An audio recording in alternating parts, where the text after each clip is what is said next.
Hi everyone, so as you can see, I'm talking about the infamous 13 Reasons Why, and the fourth series has just come out. I'm ashamed that I watched it, but I wanted to find out if they could possibly, in any kind of way, actually redeem themselves, and guess what? They didn't. They didn't. Oh, what a shocker. There will be spoilers in this video, and there will be potentially triggering subjects that I will mention.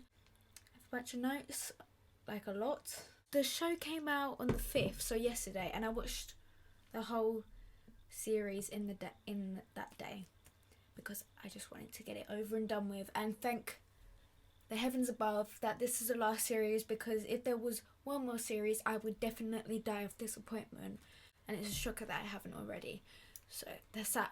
When the third series came out, I wasn't too bothered because I just couldn't really be arsed anymore with this program. When the third one came out, I started watching it, but Arnie, which was a new character introduced in season 3, she was narrating the whole of season 3, and she really annoyed me within like the first 15 minutes, so I just stopped watching it. And when I heard they were doing a final series, I watched it. So that was like a few weeks ago that I watched the third series, and let me tell you, I cannot even believe they made that series. Well, I can, but that's literally one of the worst series of any TV program I've watched. The fourth series was better, thankfully. It wasn't good, but it was better than the third series. Like, I'm just in awe that they made that. So, 13 Reasons Why Series 4. I'm gonna start off with the things that were actually decent about it. They're actually, I can have the tiniest bit of, not respect, but, you know, they did that. Thankfully, they didn't do an appalling job at that certain thing. So, I'll be comparing some of this to like the third series. So, in this series, they didn't have any weird, annoying flashbacks all the time. In season 3, they always had these flashbacks where it would be different. In the present day, there would be a really weird grey filter on it, and it just wasn't nice to watch. I know obviously they wanted it to be visually different, but it was just not. I just didn't like watching the present day scenes because it didn't look nice at all to watch. And no changing aspect ratio. Why would they even do this? If they're changing the filter, why change the aspect ratio as well? That's just annoying. Like, are you serious? You want to irritate us even more? Not even change the filter heavily, but change the aspect ratio.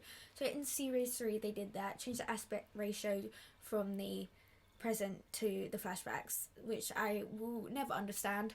But thankfully, they didn't do that in this. Another good thing is that Arnie is not narrating. They kind of make Arnie like the narrator protagonist. I don't know, like, pretty much a main character in the third series, which I don't understand because she hasn't been around for everything that happened before, and she's just stuck her nose in everyone's business and she's narrating this thing, and it's just like, shut up. So thankfully she's not narrating these series, so thank goodness for that. If it is someone narrating, it's normally Clay, and yet Clay's not my favourite, but he's a lot better than Arnie. And also Arnie's not in it as much because her mum falls over or something, so she goes away, so she's not in the camping trip, she's not in the Thursday episode, so thankfully we don't have to put up with all her nonsense chatter. Where's Tyler? Oh, Jessica. Like, oh my gosh, literally shut up. Like, I'm ashamed that, like, the most annoying person in the program is British. It's honestly so irritating. I don't know if it's a British accent, if I just find her accent irritating because she's British, but really, just, you know, that's it. What I actually really respected out of this series is that Clay and Arnie broke up and they didn't get back together, and at the end they were both single, and I think that's actually really good. It shows that these characters don't need to be in a relationship. Clay and Arnie were obviously not good for each other, they were obviously not a healthy, good couple, and they didn't force it. And lots of people after the third series came out said they didn't ship them or whatever. It's not that I ship couples, it's that they're either good together or they're not, and it was clear that Arnie and Clay were not good or healthy for each other, so I'm just happy that they were not together. Next, it was good that there was a diverse range of gay, bisexual characters. I think that's really appreciative because, you know, more people now are coming to terms with their sexuality. It's more well known, so I do appreciate that, but I will get into that a bit more in the cons because there are still cons with that thing. But I do appreciate that they kind of followed, you know, for example, Alex's journey in finding his sexuality, because I think that was important, not just knowing it straight away, but the fact that he found it as well. Next is there was more of Charlie's character, because it's nice to have some characters that you actually like, and Charlie is one of those characters that, yeah, he's definitely not a good person for helping them cover up, but he's better than the rest of them, at least. And apart from that, he's a really nice person, which is a shame that he's with Alex, because Alex is literally so rude to him. Next, which was actually a good thing, Alex actually confesses to Bryce's murder to Winston. He actually confesses, which, you know, props to him, because he confesses, like, well done to him. Not really, because that should be to police, not to Winston, but, you know, it was a step there, but we'll get back to that in the cons, because, you know, I've got a massive problem with the Bryce killing thing. Finally, really, for the pros, is that this was the final series. So no more of this program. So thank the Lord above that we will have no more of this program, because it has taunted us for the past 4 years. So we thank thee. Right, next to the cons, and this might take a while, so I apologise in advance. So, the storyline in this series, I felt like there was no clear direction they were going in, no clear thing they were addressing. Obviously, in the first series, it was Hannah's tapes and her suicide. Second one was the trial following Hannah's death. So that wasn't as clear as the first one, but there was still a main objective of whether people would be sued, Bryce would get prosecuted for what he did, etc. Third series, very clear about Bryce's murder. Fourth one, what's this about? Is it meant to be about Clay's journey? Is it meant to be about Bryce's death still? Is it meant to be just some kind of reality show? Or not a reality show, but, you know, some kind of drama just following all the kids' lives? Like, it's not clear what it's actually primarily focusing on. Like, each series I felt like we've had that, but this series I just felt like I was just uncovering a bunch of information that I could not care less about. I think you can already gather from what I was saying before, but the characters are so unlikable. This is a recurring problem I have with programs and films. People make characters so unlikable, and all the main ones as well. So Jessica, Arnie, Justin, Clay, they all have qualities that are very unlikable. You can tell they are trying to be good, they're trying to move on, they're trying to justify their actions. If they were good people, they would actually do the right thing. And yes, people would argue, oh, they did do the right thing. They moved on with their lives. They're not harming anyone particularly. But I disagree.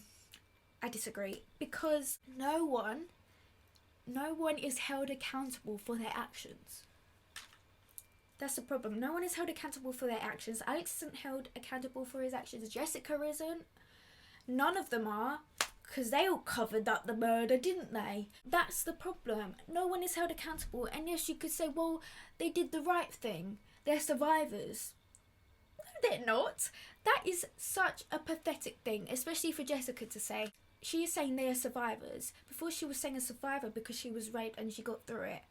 That is so disrespectful to others that have been raped or sexually assaulted. You're saying you're survivors for covering up a murder. That is disgusting. And that's what makes me really not like Jessica. The fact that she's labelling them covering up a murder as them being survivors. That is disgusting, and no, honey, no.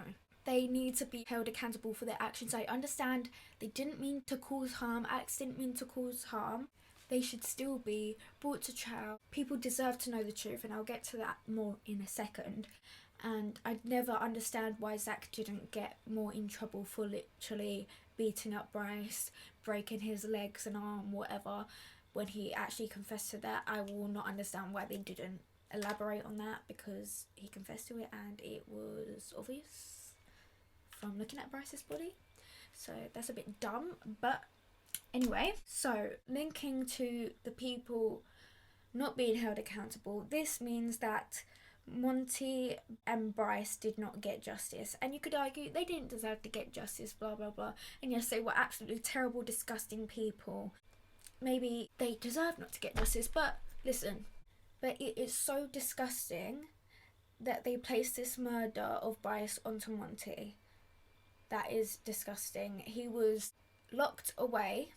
Yeah, he should have been locked away for doing what he did to Tyler, but there is no way that it was ever right for him to be blamed for Bryce's murder. No way in hell. That's just disgusting of them. And he's dead. He can't even defend himself. Obviously, I think Monty and Bryce are disgusting people, but I think it is disgusting as well that they would let Monty go down with that. How can they think that's good? How can they think they're survivors after doing that? No. Another massive problem with that is Estella. Estella does not get justice for her brother. The person that killed Bryce is still out there walking free, while her brother was arrested for, obviously, rightfully, what he did to Tyler, but also for Bryce's murder. She still probably thinks that, yeah, maybe my brother did actually do this. That is so unfair on her. All these people know what happened to Bryce, and none of them are going to tell Monty's own sister that her own brother was blamed for a murder that he didn't commit. And Jessica went to be really close friends with her just so she wouldn't find out, whatever, when Jessica was literally there when Bryce was killed. That is just what makes me dislike Jessica even more. She's done so many things wrong by this point. I cannot even deal with her.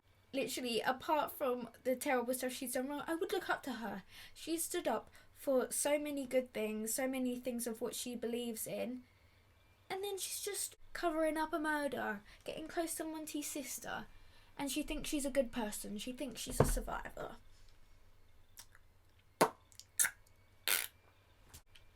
Also with Estella, I found it weird that they suddenly introduced her character in this series. Surely in the third series she would have been introduced because her brother was put in prison. Surely she would have been around. Surely she would have also been around the school. So I just felt like they added her character just to add another character for the sake of it, and to also give Tyler someone to hang out with and Winston to work with. If they really wanted to make it seem like they didn't just add her character in for that sake, they should have put her in the third series at least. Right, so many of the characters have hallucinations. For example, Clay and Jessica, loads of them have hallucinations, and there is a very little chance that many of them would be having these hallucinations, unless they all have extremely similar mental problems, which I don't know, they might do, they might not. And then Clay literally, he basically breaks a fourth wall, let's be real. He basically explains that these are not hallucinations. He just imagines what he would say to someone that is dead if they were alive. But he's still talking out loud, and it still looks like he's hallucinating. So that was kind of a get out of jail free card for the writers to keep including these hallucinations, but call them by something that's not a hallucination, even when it is, which is like, what? Furthermore, about the LGBTQ plus characters, the gay characters. So literally all the gay or bisexual characters in this series were male. So many. We had Alex, Charlie, Monty, Winston, the principal and his partner, Tony, Caleb, so many of them, which is not a problem. I appreciate that, but I just don't understand why they had that many male, gay and bisexual characters, but they had no female, gay or bisexual characters. You could argue Courtney is, but Courtney was in it for a split second, and there was nothing to do with a girlfriend or anything in her storyline. She didn't have a storyline, so I don't agree with making characters gay or bisexual for the sake of it. I just think it is strange the amount of gay / bisexual men they had in this series, but they had no females. Expanding on that, it was so obvious that Alex's character was only made bisexual so he could be with Winston, and then Winston in the end wouldn't snitch that he killed Bryce. It was just so obvious. Were the writers really thinking that, no one would catch that? With Diego, it felt like his character didn't really add anything to the story. I don't know if that's just me. Maybe it did. I just felt like his character was irrelevant and he didn't go very far with finding the truth about Bryce like Winston did. It would have been better if they kept Diego working with Winston, but no, he didn't, because he fell in love with Jessica. So also I found Zach's storyline really, really weird. I'm guessing he went a bit into drugs and alcohol and hookers and stuff because he was traumatized of what happened to Bryce. I'm guessing that was the case. Literally every time you saw him, he'd just be like drunk or something, and they wouldn't even dig into what was happening to him. They'd be talking about Justin's relapse and him going to rehab, but they wouldn't mention anything about Zach or Zach's family, because somehow Zach's family must have been seeing what he was doing, what was happening to him. So I don't understand why they wouldn't mention that. And it wasn't resolved at all. And I know these things don't necessarily get resolved, but it seemed like in graduation he just seemed completely better, which I don't understand, because that's not how it works. You just don't get better like that. I just think that was just weird and it didn't really make sense. And it was just weird the way they added Chloe back in it to go see Zach at some points. I just found Chloe's character so bland, so unlikable as well. I just don't like Chloe. Her relationship with Zach was strange. You could argue, oh, because they were friends, whatever. Yeah, I know girls and boys can be friends. Newsflash, yes they can. But their friendship didn't make sense, and it was just, their friendship in Series 3 was weird as well, so I kind of stay away from them because they freak me out. So now we talk about Justin. Justin's AIDS storyline felt rushed. It was literally the last episode. He collapsed in the prom episode right at the end, and the last episode it was said he had AIDS and he died. I'm sorry, what? It felt like the writers just put that in at the end to kill off a character, because in every season someone has to die or someone has to have a threat of death. They need to include death in every series. They need to have something like that, because I don't know, they're just obsessed with death and dying. And they felt like, oh, we checked another box, we got AIDS in there, wow, look at us. You know, we've got hallucinations, well, not hallucinations, but we've got rape, we've got all this, now we've got AIDS,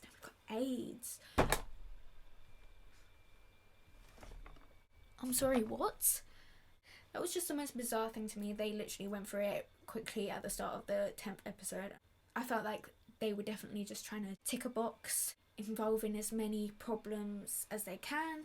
So that's what they did, and they wanted a character to die. So now with Clay, I felt like it was so weird because Clay was so mentally distraught. More mentally distraught than I've ever seen any person in my life.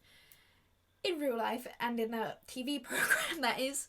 So he is so mentally distraught. He's seeing things, he's having panic attacks. People notice there's something up with him, but he never gets checked into a treatment centre. Apart from his therapy sessions. What's that guy? His therapist is weird. He's like that weird guy from Until Dawn. I'll put him on the screen.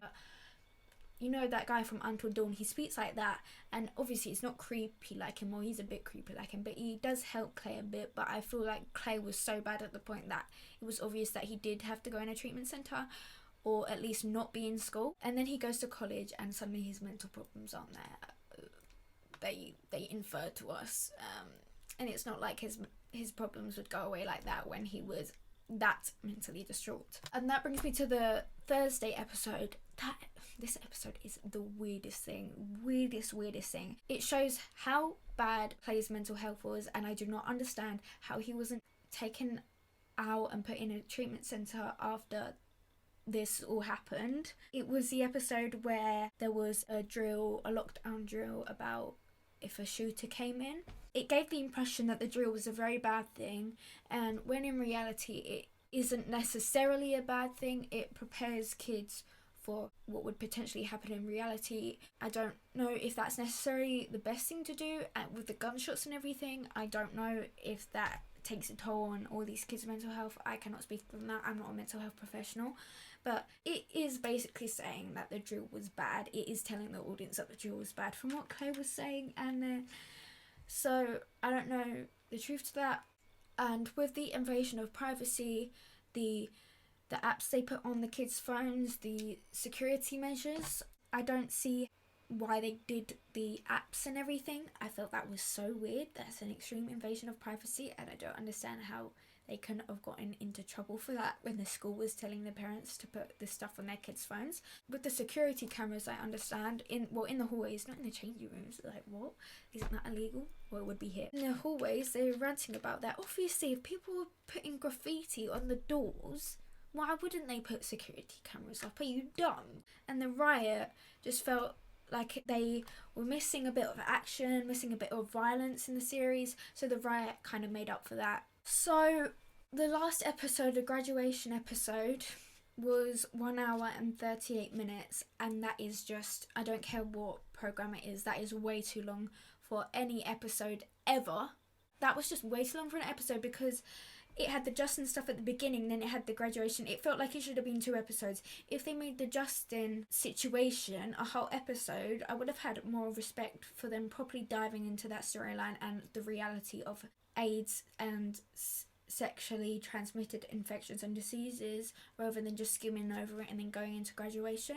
If they had that separate episode for Justin and then graduation being another episode, I feel that would have been better. So if they had 11 episodes, and also if they had 11 episodes, that would have made it 50 episodes across the board. From the first to the 4th series, there would be 50 episodes in total, which is just a nice number. It's 49 episodes, and that's just so annoying, and so I just wish it was 50 episodes and they could have done that. For a program that claims to take mental health problems, modern day problems so seriously, they still manage to stigmatise one of the most stigmatised mental disorders there is, OCD.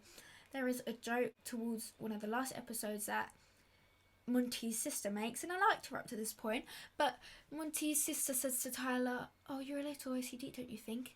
And Tyler's like, "A little? Mate, that is a common thing people would say on a day-to-day basis. I don't know if they're trying to be realistic, but I thought the aim of this program was to destigmatise extremely stigmatised disorders, and OCD is one of that, and they are just encouraging that. They are just proving that that's normal, that's okay. When you can say what you want, freedom of speech. I just think it's more important to educate than to carry on stigmatising something. I understand why people make these jokes, but it's just important people understand what they're joking about before they make it. If you understand and you still want to make the joke. Finally, so the ending seemed okay. I don't know, it was a bit weird. They suddenly got all the characters on the tapes together to bury them. Like, they suddenly introduced all the odd characters again. It was just a bit weird to see them all together. I do appreciate the fact that they addressed Hannah, because Hannah was a massive part of what happened to them all. Hannah basically traumatised them all, let's be real. And they were kind of burying it, which I do appreciate, I thought that was okay way to end it. It was kind of weird that they suddenly went back to it, like they claimed Tony just suddenly got sent the tapes, but it was kind of a nice way to go back to it. And at the end it was just Clay and Tony driving off, which I do appreciate, because Clay and Tony were very close in the beginning, and Tony's a sensible guy, apart from the fact that he helped them cover up a murder, but apart from that, he's a lot better than the rest of them. He hasn't done anything else that's really wrong that Jessica did. So it was nice to just see them two drive off, because I'm just sick of the rest of them. So that's basically my rundown of it. It failed to redeem itself the way that 13 Reasons Why could have redeemed itself. Was in this series, they held everyone accountable for their actions. Clay got help. Estella, Monty and Bryce got justice all for what happened to them. Not that Monty and Bryce were good people, because they certainly weren't, but that they got justice, especially Estella. And that they addressed, if they wanted to address HIV and AIDS in a good way, they could have done that, and they should have done that. And also not presenting these characters as role models, as positive people, as good people that we should look up to, especially teenagers, because they know teenagers are watching this program. Yes, it is rated 18, but they put it on Netflix. Kids, teenagers can easily get hold of Netflix, and they know this. That's also why they put the warning, because they know kids under 18 are watching this program. And I just worry that kids and teenagers that watch this will look up to these figures as role models and see what they have done is right, and just love these characters. And they shouldn't be characters that should be appreciated for what they have done or praised for what they have done either. Never got the help that they needed or that they deserved, because although they were bad people, they deserved the help that they needed. So that's my thoughts. I'm sorry this was such a long video, but there was a lot that I needed to go over, because I feel like as this program was drawn to a close, it just needs to be talked about, really. I feel like they dragged this out for so long, 4 years, let's be real. It should have ended at the first one. But I'm glad that it's drawn to a close. I'm glad that I have said my thoughts on it, and I'm glad that we don't have to talk about it again. But if you want to, let me know your thoughts. But I don't recommend this program. And goodbye. Have a nice day and stay safe.